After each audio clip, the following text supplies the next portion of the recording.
We are here at the Orskiney battlefield in New York, upstate New York, which is not very far from Rome and Utica.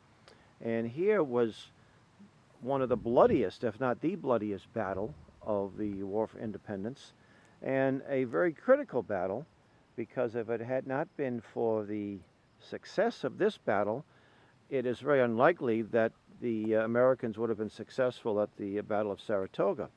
So on August 6th of 1777, there was a siege at Fort Stanwix.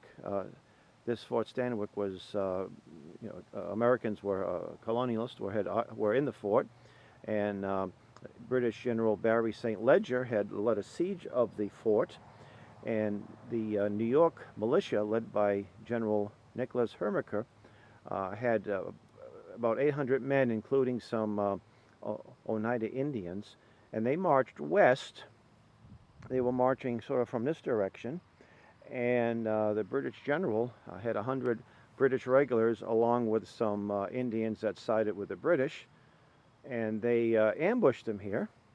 And initially it led to a lot of confusion, and eventually and Hermaker, by the way, was wounded. You see an illustration here of him. He was wounded, and he led the battle from a tree, and he was able to reorganize the militia, and they eventually were successful in getting to stopping it. And it was 500 members of the militia and their Indian allies died here on this battlefield. When the British and their allies went back to Fort Stanwix, it would already been, the camps had been raided, and at that point, that was when the Indian chief decided, I've had enough of this, and the battle, and they just sort of left. The siege was over.